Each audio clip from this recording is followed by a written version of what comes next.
Entertainment. How y'all doing? These are the guys that are responsible for your good time down at Horseshoe and Roadhouse Tunica, as well as a few other facilities around the country and the world.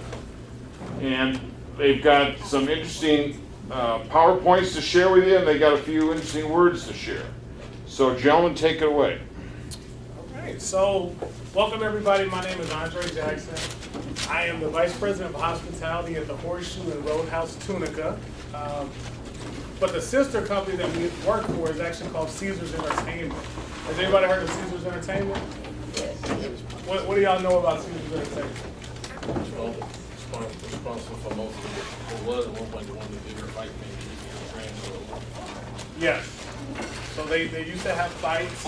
So we have two properties here in Tunica, but a majority of our business for Caesars is in Las Vegas and then Atlantic City as well. So in Las Vegas, we have Caesars Palace, which is the flagship property. You've probably seen that. We have the Rio, which they host the World Series of Poker every year. So every time you see World Series of Poker on TV, that's where it's at. It's at one of the Caesars properties. We actually have a small piece of the World Series of Poker down in Tunica, and if you qualify there, then you can go to the major tournament in Las Vegas. We also have Bally's, Paris, Planet Hollywood, the Link, and Cromwell in Las Vegas, which are, so Caesars Entertainment, we're the largest gaming company in the world. So I'll show you a little video that shows a little bit about some of the product and stuff that we have. This is Caesars 50th anniversary. They just recently celebrated 50 years for Caesars, and it was in Las Vegas. But this shows some of our properties.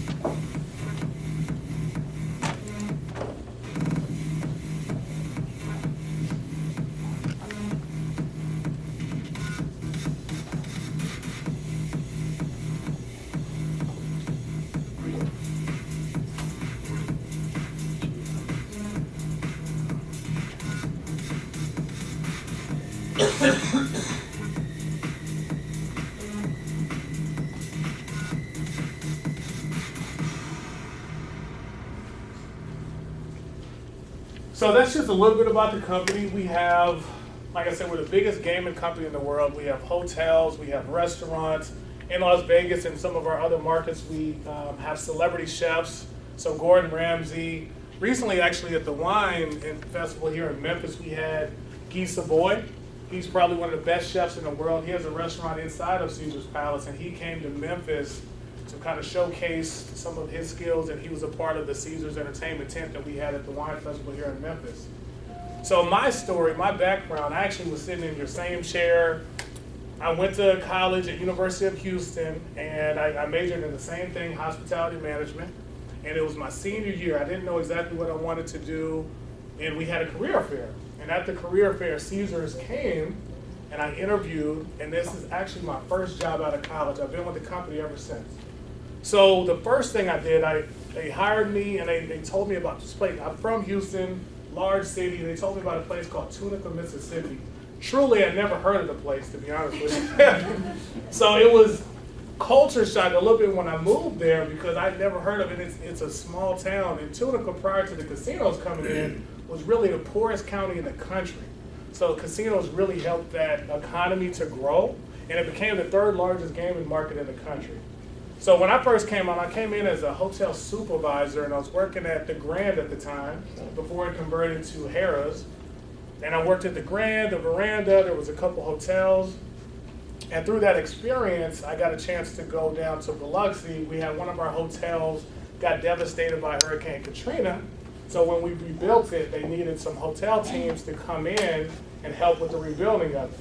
So I went down there, I met a lot of people from Las Vegas, I came back to Tunica, and then this was probably 2 years after I graduated from college, and I got offered a job to move out to Las Vegas.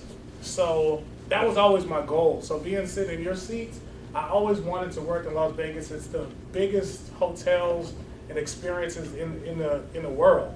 So I moved out there and I started working. I worked at like 4 properties in Las Vegas. The last one I worked at was the Flamingo, which at one time was the 10th largest hotel in the country, actually in the world. So it has 3,500 hotel rooms. So when you think about staffing and events, so just for example, at the front desk of the hotel, I had almost 100 front desk agents.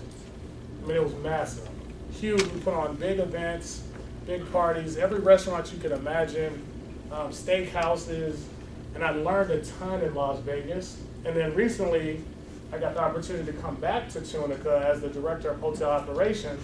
So I moved here close to 2 years ago, and I've been working at the Horseshoe, great market. And then I just recently got promoted to vice president of hospitality, which is also over hotel and food and beverage. So one thing I can say about the company, there's tons of growth opportunities, and everybody that you talk to that works for the company has a different story. Roman, I just heard his story for the first time.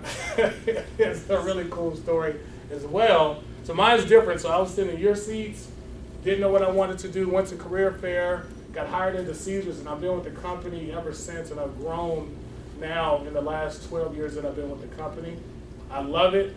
The one thing that we really strive for is creating unique experiences. So the goal of our company and our hotel, for me, is different than a standalone hotel. So for example, the hotel here, you want to get revenue, you want to get the highest room rate that you can for the room.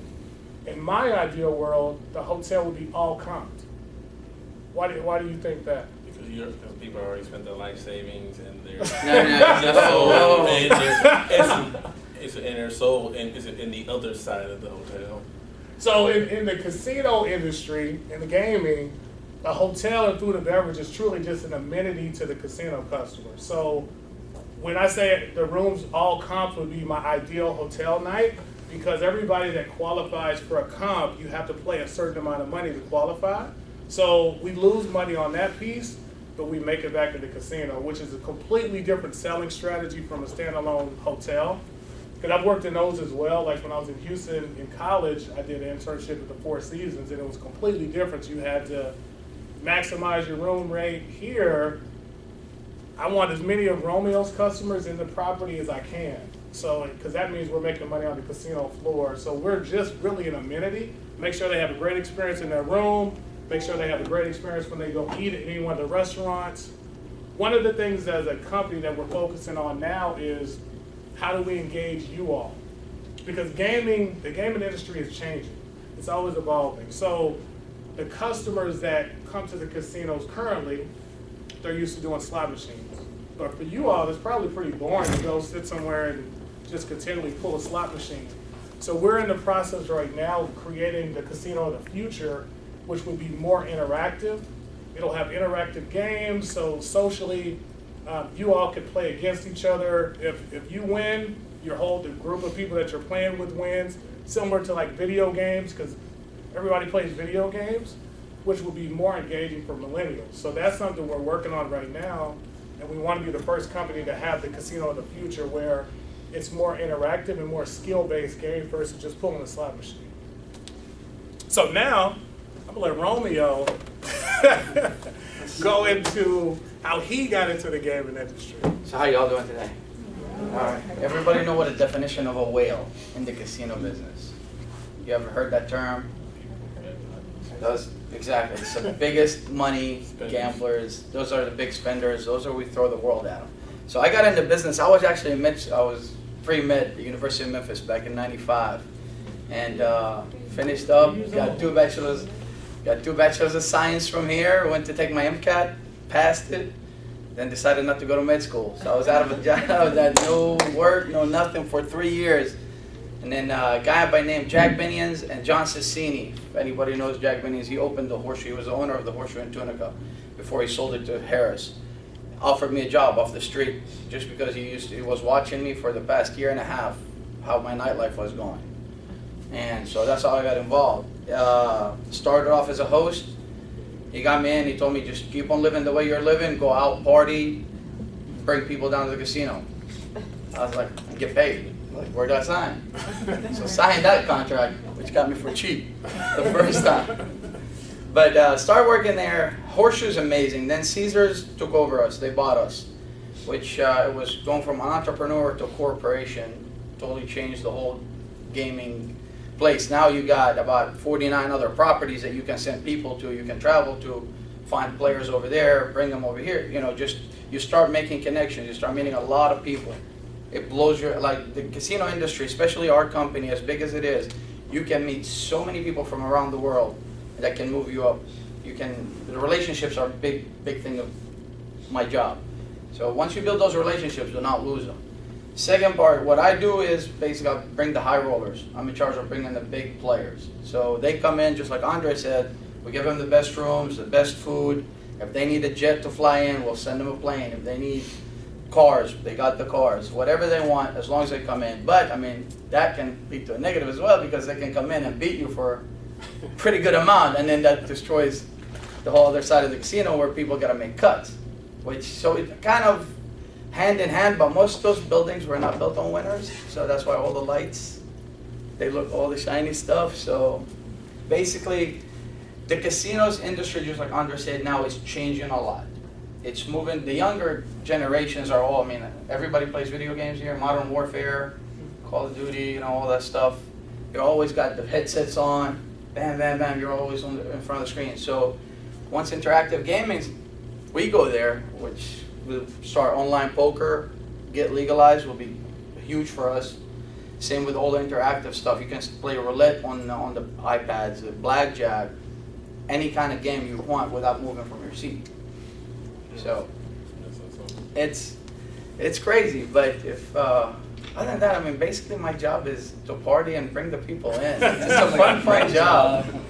It's a lot of fun, but at the same time, it's not that easy to find these big players also either. So I mean, you can hear people say, "Oh, I know he gambles. I know he gambles." You go talk to these guys, because first impression is always the biggest thing. If they don't like you from the first time, they're never gonna take your call again. I mean, they will never. So when that phone rings and you don't answer it the first time, just think about it. They're already calling somebody else that's gonna pick up that phone. So if you mess up on that call, there's no going back and trying to work it out again. But if anybody got, that's my story. It's very simple. I don't have much. So Romeo, he kind of downplays it, but he has probably the coolest job. He literally goes out, tries to find these whales, which is really just about networking and going to every social event that we have in Memphis, going to other markets to find people. But as a company, once you get those people, we have to do everything we can to impress them. So for example, we have floor seats at the Grizzly. So if we have customers that comes in, Romeo takes them to the game, they sit on the floor, limos pick them up, private jets. So anything that you've probably seen in a movie, he actually makes that come to life. It's real. So all that stuff that you see is actually real. We do it. So anything we have to do to get a high profile person in here, we do it. We actually have some private gaming too on the property, where if we have a celebrity that comes in, or you have somebody from NBA or NFL and they don't want to be seen by the public. So it looks similar to this. It's a wall basically. You slide the wall over, and behind it you have private gaming. We have butler service at the hotel, so the butler will come in and bring them Johnny Walker Blue and basically whatever they want to make sure that they have a good time. And then the other part of it is, if a person comes in and beats us for $2 million or whatever that amount is, how do you make them stay so we can try to get that money back? So we'll get you another room, we'll put you up, get you a place in a steakhouse, feed you, we'll do whatever we can to make you stay one more night, so we could, because a gambler, somebody that likes to play, they're going to continue to play. So one thing that recently happened, we had a person that came in and did similar to that. But then we got them to get a trip down to New Orleans to our property down there, and then they lost another $1 million. So we got back a little bit of what we lost at Tunica. The numbers, so keep in mind, those numbers are proportionate. $1 million to that guy is like $1 to you. Right. So it doesn't, for him, but he got a successful business. He actually got an amazing business, 3 or 4 of them. But the other thing about our company is that the people that we have working, especially the Horseshoe and Tunica, are amazing. It's all about teamwork. We're very hospitable. I mean, everybody's smiling always. Anytime you walk on the casino floor, somebody's always asking you how you're doing, how you're feeling, and they're always asking about your family, how's your family doing, So everybody's very comfortable working with other people, from the president all the way to hotel front desk, to the butlers, to whatever you want. I mean, everybody works hard and keeps that casino running. I mean, they help me out a lot. So bless them. So I'll say a success story from University of Memphis. We recently teamed up and we did an internship this past summer with the help of Marta, and it was very successful. So the gentleman graduated in August, did a summer internship, and he's now working for us, and he's doing a really good job. Unique experience because right now he's getting opportunity to basically work in every one of the hospitality departments. So he's kind of doing a rotation, and we kind of fill him in different areas. So I think in like a week or so, he's actually going to be working with Romeo's team to help them out. But that's something that we do as well. So we're going to try to continue that program and do internships, but it's been very successful working with University of Memphis so far. So that's why we're so excited to be here, because you all are the future of the hospitality industry. It's a great industry. Because we're going to retire, and then you Oh, got I to mean, take over. everybody's got retired. Everybody gets replaced. D'Angelo Williams got replaced here. Penny Hardaway got replaced. That's actually his best friend, too. You D'Angelo know, Williams. they get replaced, man. They have somebody come up and coming. Always got to take your spot. Romeo, I have to ask, what's your elevator pitch when you're meeting people and networking? Like, how do you, because you have such a gift. It's honestly, it just goes with the flow. So I'll give you a great example. I met one of my biggest players just sitting at a bar next to him and drinking. And we started talking, and he just took a liking, and all of a sudden he called me one day. He goes, "Hey, I want to come down." I was like, "Dude, you're in like Ontario, Canada." He goes, "Yeah, where's Tunisia at?" I was like, "It's Tunica, and it's like it's in Mississippi." He goes, "How far is it?" I was like, "About 2.5 hour flight." He goes, "Send me a plane." I was like, sent him a plane. He came down, and since then it just how you got to read the people. You have to read the person in front of you. Like some people might be comfortable with joking with them. Some people you got to be more serious with them. Others, if you got to read that person. I don't know how to tell people how to read people, but like some people might get offended by one thing where others be like, "Oh my God, that's so awesome." You know, so you got to know your folks. Why did you give up med school? Med school was, so my background, I moved from Israel to here. I moved back in 91, and you know, people from the Middle East, our biggest thing is either you're going to be a doctor, an engineer, or a lawyer. So for some reason, those two initials before your name make a big difference over there.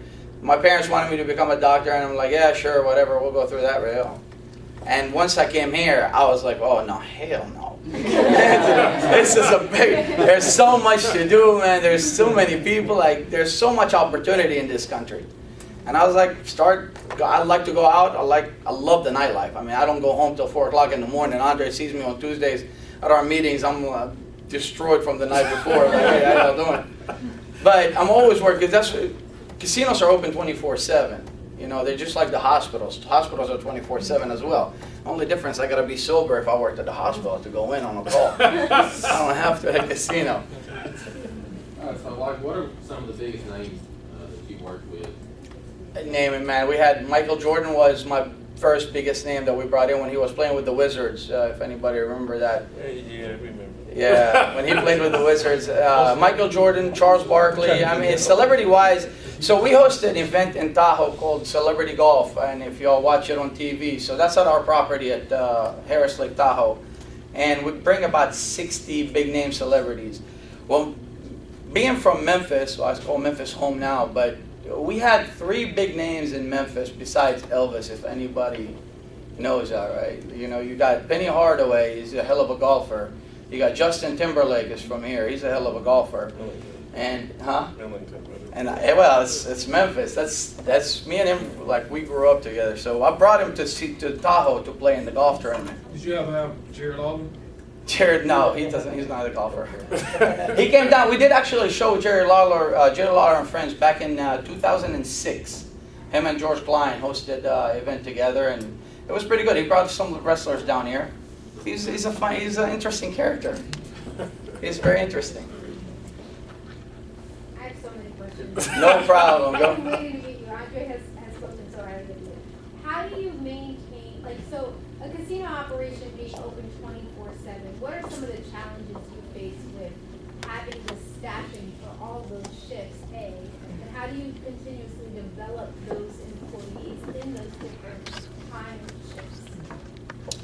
So I will say it is challenging because pretty much every other industry outside of like a hospital, they open, they close. For us, we're open 365 days a year. We don't close on Christmas Day. We never change hours. The restaurants are open, the hotel, the casino. So trying to find talent sometimes is difficult, especially in the Tunica market, because that's what people are used to. You're used to having certain off days. People are used to being off on the weekends, working 9 to 5. And 9 to 5 for us is actually kind of the slower time. The action for us is at night.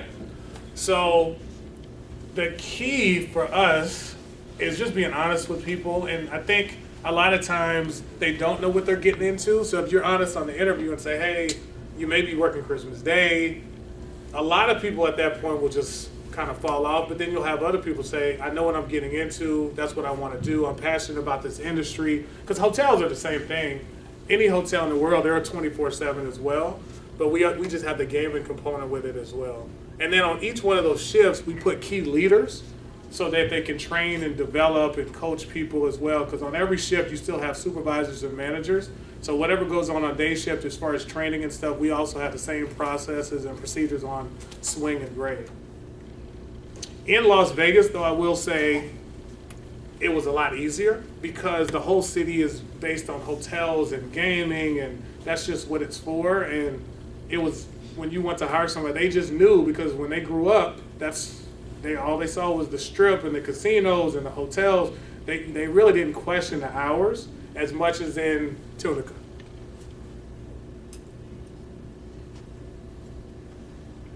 I've got a question. Not to be the big downer to Romeo, our good friend here, but this business is competitive. Absolutely. And there are other outfits out there that are doing the same thing that Romeo's doing. So, and some of these whales can get a little fickle. Absolutely. And you've always got to be in there giving it your best pitch. It's always a challenging market. I mean, but you build those relationships with even with the competitors as well, because there's not that many whales around the country. I mean, especially now the new generations that are coming out, they're not the gamblers what the old generation was. I mean, we've seen it from athletes, NBA and NFL players. Back in the day, they were unbelievable gamblers, and now they're not. You know, they're kind of veering to somewhere else where they're getting more educated from the NBA and NFL on a lot of stuff. But with the big whales that we're dealing with right now, definitely my competitors are always there. But I know almost every single one of them in other business and other casinos, where we always keep. The reason we do is just to see if this guy goes and loses $1 million at one place, and he comes to my place and loses another $1 million. Now in like less than 2 days, he's down to $1 million. So you want to make sure they're not going bad on you. So you keep that relationship with these guys to call them. It's like, hey, does he still have money? He's like, no, I will not take his action right now because he's just chasing the money to go back to that level. So you want to stop it. You never want to slaughter a gambler. You always try to keep them healthy. You know, that's how we're gonna get paid. I mean, if they die, they go bad on you, you're done. I mean, now your job is getting harder and harder because you got to find somebody new, where you know the one you got is being good, so don't lose them.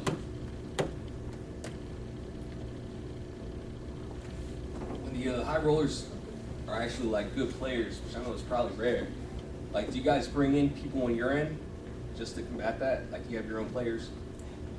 What do you mean, say that one more time? Do you have your own players? Oh, absolutely. I got my own book. Absolutely. Okay. So if I take a job now in Vegas and I go out there, I already got over 800 and something customers that I got in my back pocket. Every player development guy or host in the country always, they have to. I mean, that's your bread and butter. You can't go anywhere without it. So you built a book of business just like Absolutely. Merrill Lynch, huh? Absolutely. That's how you get paid, man. If you produce, you get paid. You don't produce, they just start getting rid of you. Andre, looking back, since you were in this role as a student once in hospitality, what are some things you wish you would have done better or differently then that would have helped you get to where you are now faster? So I think coming out of college, the hardest thing for a student, and then if you go into a leadership role, is now managing people that have been doing this for a very long period of time. So if you go into a supervisor or manager role right out of college, the hardest part is trying to get these people to respect you because they have been doing this job for years. And they're like, who are you to tell me about service when I've been doing this for 20 years and you're 20 years old? So that was probably the hardest obstacle. And I think the best way to combat that is to first just talk to them, understand who they are as people, understand what their goals are, what do they want. You can't just come in guns blazing and, oh, you need to change this, you need to do this. First kind of see how the operation is run, and then slowly kind of, after you've gained their trust, then start making some of those changes. Because if you jump in and you just start telling people what to do and changing everything, you'll lose your whole team and you'll never recover. So that's the hardest thing coming out of college, is trying to get people that have been in the industry doing it for a long period of time to respect you as a leader, because they'll question everything that you do, and they'll try to test you, and they'll come to you and ask you, hey, how do you handle this situation? Even though they know how to handle it, they want to see what you're going to do. So and one thing I would also say, don't get too close to your staff. Like if you're in a supervisor position, as far as going out to drink with them and hanging out with them, because then you're going to lose respect from your team, because they're going to know that me and you are best friends because we go out and drink every Wednesday. But at the same time, they'll think that it's favoritism for you because, oh, I'm not going to write you up because me and you are best friends. So when you first come in, it'll be easy because, oh, let's go out, let's do this. You can with people on the same level, but sometimes when you're managing people under you, that's one thing I would just kind of stray away from. I've seen so many people that came in the industry and that's what happened to them. They just became best friends. They lost respect of everybody and they're no longer working in the industry.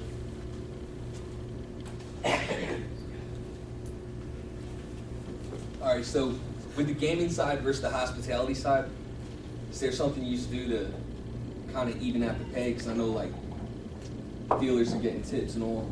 Like how are you keeping everybody happy? Because I can see the hospitality cats getting salty about it. So, You got a point. No, it I is. understand. It is. Point. It's a really good point. And it was even worse when I was in Las Vegas because the dealers and like even a front desk agent in Las Vegas was making $20 an hour. So how do you motivate somebody to come in as a supervisor that probably when you even out the hours and everything is making about the same amount of money as the front desk agent? The front desk agent actually may be making more money because they can do upsells. So if you come into the hotel, you got a regular room, I put you in a suite, they get paid commission off of that. So at $20 an hour, we had a front desk agent in Vegas that was making like $80,000, $90,000 a year, and a front desk supervisor would be making, $40,000, $45,000. So I think in that role, when I would talk to people and interview them for jobs, I would just let them know this is a transitional role. So what are your goals? What do you want to do? Do you want to be a hotel manager? Do you want to run a hotel? If you do, you have to do this job, and this is something, and the money's going to come. Because when I first got into the industry, I came in not making really anything as a front desk supervisor, but now, I'm in a good situation. So it's one of the things you have to kind of look a few steps ahead. What do you want for your future? Because you may have to take this step back today to make a little bit less, but in the future you're going to be making more. If you want to move up, you definitely got to make some sacrifices. I mean, there's no way around it. I mean, you have to. I'll give you an example. They got me for cheap the first time, like real cheap, and I was busting my ass. I was the first guy in Tunica to bring in more than $10 million players. And Tunica been there since 1991. And they only had $2 million players that they relied on. One was from Arkansas and the other one was from Carolina. But they never went after I came in guns blazing. I was ready. Like, bring them one by one. I don't care if you're Jerry West, if you're Michael Jordan, if you're gambling, I'm coming after you. And it worked, man. I mean, they start liking you. You're honest with the guys. You always be honest. Never lie to them. Never tell them something you cannot deliver. So don't promise anybody anything if you're not going to deliver to them, because these guys can get whatever they want from anywhere. They have no problem. But you definitely have to make some sacrifices to move up. I mean, especially in hotel industry or finance. I mean, you got to take some positions. But once you become manager and above, you start getting stock. Now that we're back in public, I mean, you start getting stock with the company, which is huge. I mean, you'll get the great salaries. You'll get a lot of benefits after that. But I mean, sacrificing is never a bad thing. in the beginning, coming out of college, you will sacrifice, but you have to look at what is your goal, where do you want to be in 5 years, and then you have to just set goals and then kind of pace yourself to get to wherever that point is that you want to be. And then don't look at a year like, hey, what I'm doing in the next 6 months. Always look what I'm going to do in the next 5, 6 years, where I want to be at. Right. Don't look like for the immediate future. Because a lot, if you go after the money, so for example, cocktail servers in Vegas make a killing. But then They do. they get stuck in these jobs because now their life and they're based off of what they've been making, and then they you'll see an 80-year-old cocktail server kind of just school Oh, yeah, we around do. because that's what she's doing now because she couldn't do anything after that. The money was so good, and then she just got stuck in. But I mean, there's people that just stay in positions that. I've never been one of those people. I've always had a plan, and same thing with Romeo. Where do you want to be in 5 years? What am I doing today for tomorrow? A lot of people don't want to get out of their comfort zone. I mean, don't be afraid to get out of that comfort zone because I was a bartender at Huey's Cordova. I opened that place back in 1994. I was killing it, and thank God they fired me. Like if I did not get fired, I would have never seen the casino industry because I was making a killing. I was working Friday, Saturday, Sunday, making $1,200 for a freaking college kid. I was like, man, whew, I don't have to do nothing. But then you start thinking like, whoa, okay, when I'm 45, like would I be able to make that kind of money? Probably, but like, what's your life after that though? You know, you got to start looking at retirement, your 401k, your all that stuff will start kicking in like crazy. And they was like, okay, well, hell, casino's a big corporation, great industry. There's a lot of upside. I mean, we have, especially with our company, 49 casinos, and you can move to anywhere in the world with it. We have a place in London, we got a place in South Africa, we have a place in Egypt, you got Canada. You can go anywhere in the world and work for this company, so it's pretty good. If I can have you expand on that a little bit. You mentioned the millennials and the future of the games itself. And I think we're all aware, or if you're not, we'll let you folks educate us, but the gaming industry in the United States has really kind of plateaued, I believe. So the future is, as you mentioned, Romeo, is international. And that's the way I would assume you guys see it. So Yeah, go ahead. with our company right now, we're looking into Japan and South Korea to open because we missed the opportunity in Macau, which Macau is probably right now the biggest gaming world. I mean, it's bigger than Vegas. What they make over there is unbelievable. I mean, you have minimum bets that you'll never see in Vegas. I've walked into a room over there where the minimum bet was $500,000 to $10 million max bet, which blows your mind. Let me stop you right there. For those of you that don't know where Macau is, China, Hong Kong. it's an island off the coast of China. He was a Portuguese colony until 1990, I believe. 1990, the Portuguese gave it back to China. And since then, gaming has hit Macau. And as Romeo is talking about, the gaming industry went completely nuts there. It's the Asian markets are huge. We used to own a golf course over there in Macau, but when they had the license, our CEO didn't see it was a fit. So Steve Wynn and Shekel Adelson, both the guy who owns the Wynn and the guy that owns Las Vegas Sands, or the Venetian and Palazzo now, they both went over there and built their own properties. And you got Singapore is another huge place that's expanding in gaming. But we're focusing on Japan and South Korea and maybe South America as well right now too. We're in talks with South America. So there's a lot of places in the world you can move. Hell, if you don't like the United States, you can go to Europe and live in Europe. If you don't like Europe, you go to South Africa. If you don't like South Africa, you can move to Canada. Yeah. No, he's right. So for us, gaming wise, Asia's huge. So that's the next market we're trying to tap into right now. So we have plans and we're working with the government. It's a long process because there's so many different regulations that you have to bring in, a gaming company into a foreign country. But that is the next step for Caesars, is to get into an Asian market. Yes. Actually, You brought up the fact that they're trying to bring in interactive gaming, but I've noticed from being so, as a fan of esports, I've known like having a legit gaming company can do benefits and wonders because China and Korea's both been plagued with their mafias controlling esports, especially on the competitive side, they're fixing games. Same way BC got busted back in the, I think it was the 80s.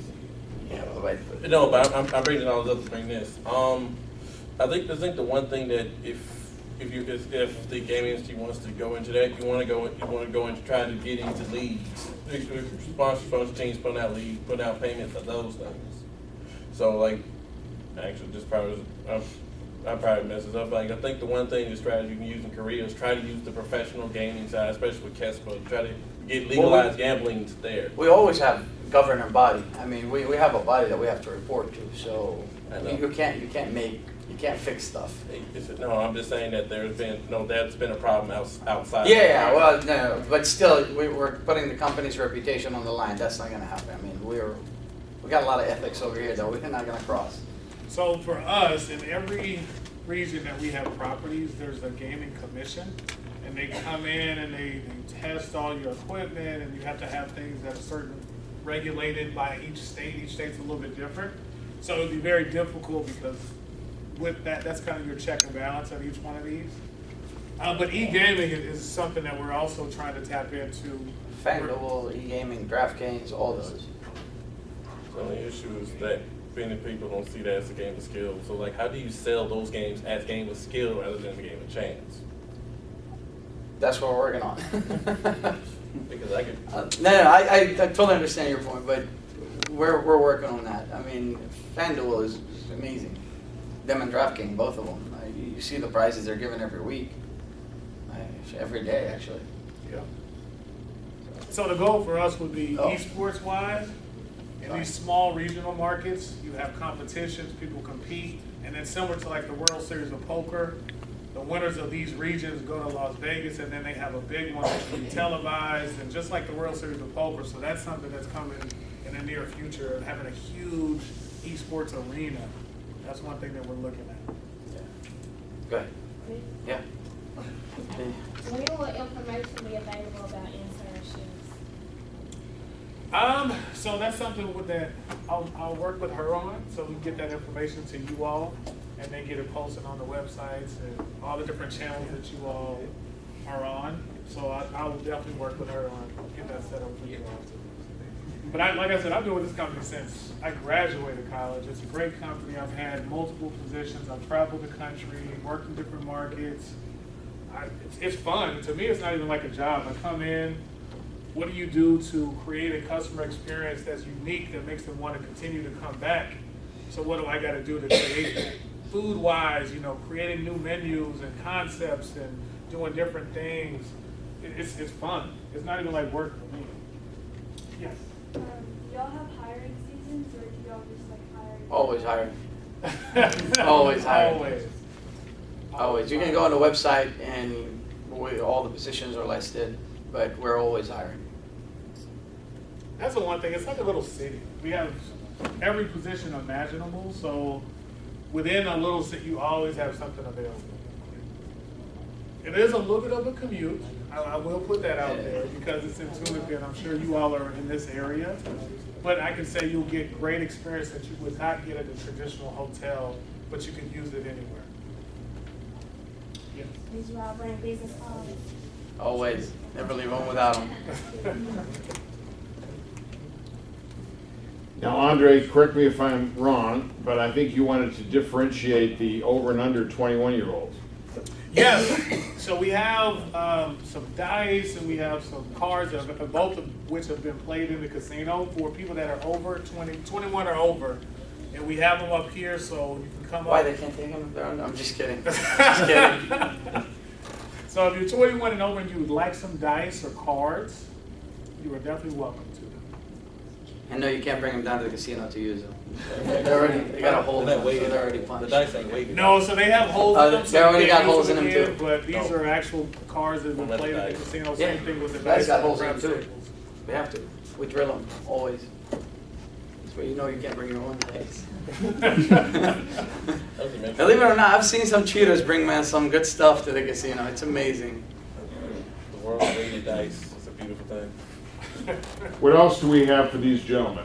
Any other questions? You have a lot of people that come in and try to count cards. Oh yeah, those are always What do there. you But do with them? You beat them no, man. This is not the Italian mob running the casino. It's not the movie Casino. Although I wish sometimes we could do that. No, I'm just playing. They do, but counting cards is not illegal. Yeah, but It's frowned upon. But the casinos don't allow. I mean, we don't allow it because it gives them a big advantage to the player. But once we escort them out, they get in a logbook, which is a black book, basically 86 from the casino. So anybody that comes and count cards, they're jeopardizing playing anywhere in the world. Okay. Because once you get 86 from one place, with us, you're getting 86 from all our properties. And then we always communicate with MGM, who's the second largest gaming company in the world. We always communicate with each other about who we 86, they're counting cards, you don't want them here. So kind of jeopardize going anywhere. So you have like a system for like when people come in, they have to like check in Surveillance. before, so like That's a whole surveillance department that monitors all that stuff. They know every person that walks in those doors. Yeah, cameras watching Yeah. cameras watching cameras. Yeah. As soon as you Oh, yeah. walk- As soon as you We walk got in, you digital. think somebody's not looking, they're watching everything. I heard he got tossed out of a game on TV. Oh man. What? Can you talk about that? Yeah, that was we were playing Central Florida college basketball back in when the Sochi Olympics were in Russia, and Jim Burr, who didn't like me and Calipari are very good friends. Me and Coach Cal are very good friends. If you hate him, don't say anything. If you like him, don't say anything. I totally understand why, but and he hated me from those days. So we got into a little verbal altercation, and I asked him if he can count to 10 because he was missing the 3-second call in the paint with that guy. And he goes, Romeo, you like your seats or you want me to kick you out? I was like, Jim, you can't kick me out. I haven't cussed you, I haven't threatened you, I haven't said nothing to you. I was wrong like a son of a gun because that sucker came back and tossed me out. It was very nice. It was, and as soon as I was getting kicked out, the advertisement board flipped to Horseshoe Casino, so it was a great advertisement. It was a great ad. You made a real sacrifice. Oh, absolutely. Hey, brought more. You got a question? Oh, I heard a rumor the only game that's not like monitored in the casino is Russian roulette. The what? Russian roulette. Is it on Russian roulette? Russian roulette? We don't play Russian roulette in the casino. It's too many bullets. So the game where the ball. Nah, every game is monitored. Absolutely. Yeah, no, every game is monitored. Now, it's the best advantage for the house, yes. Oh, okay. Yeah, we got the best advantage for the house is roulette. The best advantage for the player will be the baccarat. If you play baccarat or craps, those are the best advantage for the players. But blackjack is third. My advice to you guys: don't ever play roulette. It's a hell of a game, but don't play it. Especially Russian roulette. Definitely don't play Russian roulette, please.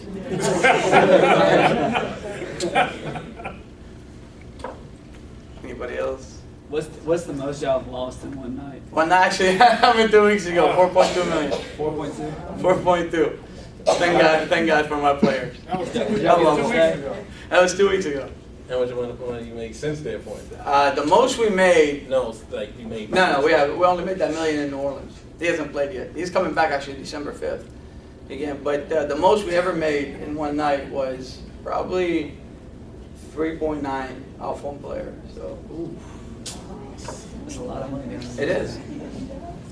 But man, they're very hard to find though. That's why once you find those guys, you better do everything in your power to keep them happy. And that's why I don't sleep. Anything else? Just remember, credit did not build those casinos. You Gamble will. responsibly. Yes. Oh, we're big on responsible gaming. So, I mean, if I, like, perfect example, if I get a call from a player that said, hey, I'm not going to be able to pay right now, it's like, oh, well done. We can work something out, but after we're working this stuff out, you can't gamble anymore. Once you pay, you're done. I mean, if we see you going bad or you're about to go bad, we'll always try to take care of you, but definitely, our dealers are trained if they hear anything on the casino floor, like somebody says, oh my God, I just lost my mortgage. those are all flags that we always try to get to us where we can contact the guest and talk to them and make sure, everything is good. We never want to see anybody goes bad. I mean, I'm talking about our property here. I can't speak for all the casinos, but I'm talking, the Horseshoe, I've worked with a lot of people that were going bad and saved the whole freaking life. So we do care. I mean, we're not just there to suck the money out of your pockets, regardless of what he's saying. So one thing people probably don't know, and so us as casinos, so if you come in and you're a big player and you want money, we can actually just give you credit. So you can come in and say, hey, I want $1 million, and we have to have it. You have to have it in the bank. You have to have it in the credit. bank. Like, We're not just giving you the money. So that way you don't have to travel with that amount of money. You just come, we have it ready for you, so as soon as you get there, we got your money for you. So do you guys offer like free play if it's your first visit to the casino? They have a lot of promotions. It depends on marketing, what the stuff going on. But yeah, I mean, like we used to have new card sign up that gave you $20 for the first card. I mean, it changes. A lot of marketing change. They do a bunch of promotions all the time. I think right now it's a free buffet. Yeah. For signing up. And the buffet is actually really good too. You haven't been there. Oh, Friday, Saturday, for seafood Oh, night, you get cards, $19.99. Crab legs, it's really good. And you don't have to be 21 to go to eat. It's good food, Really good food. very good. So, if you have like places all around the world, like, do you work with people that are like on the same team as you, like that you work, like where you work? So with my team, I oversee Asian marketing, player development, and national casino marketing. So I have a director of Asian marketing that I strictly, all he focuses on is Vietnamese, Chinese, and Korean play. That's it. He doesn't have to, I just want him focusing on that business. So if he gets anytime we get a chance, there's a player, whatever, in Hong Kong and he's a good friend of his, fly out there, bring him in. I mean, it's all about those relationships and expanding. My two departments are probably the most freedom, but if you're not producing, no, you gotta go. I'll give you all the freedom in the world, but you should have to produce. It's not, hey, lay back in bed and chill out and get paid by the company. I mean, if we're not on the casino floor, that doesn't mean we're not working. We're still out there trying to find clients, trying to find everything. So you're always trying to like get each other's clients to like go to. Absolutely, we try to send them to other properties. We try to send them across properties. Like, let's say Super Bowl is in Minneapolis this year. Next year it's in Atlanta, the new stadium. So we got people that want to go there. So we'll send them to Cherokee, which we own a property over there, and they just go down to the game. They give them tickets to the game, but they gamble at Cherokee property instead of gambling in Tunica. So we do that. Like the Masters, they send us players over here. So we take them to Augusta for the Masters. It's a lot of stuff. There's a lot of cross-property transitions. And just last week, we took a group of people from Tunica to New Orleans, to our property down there. They gambled and then they came back. Is your like pay like one steady thing, or is it like commission based, like on the type of people you? There's salary and there's commission as well. Okay. Yeah. But like with me, just like you got to start with as probably inside sale host, and then you got to start moving up because you got to learn the whole system. There's so much to learn, which is always great. You never throw anybody to a position where we'd be like, holy crap, I'm overwhelmed. I can't. There's no way this is going to happen, right? So you start inside sales host, you become a service host, executive host. Then when you're an executive host, you get a chance if you want to go to player development or you want to stay, because the hosts make pretty good pay too. I mean, they're getting paid commission, and the only difference, their players they get new players all the time. Where player development, we have to find our own players, and that's how we build our book. I mean, because once you get those players, we're golden, basically. Anything else? Anything else for these two fine gentlemen? Well, thank you very much. Appreciate it, guys. And there's some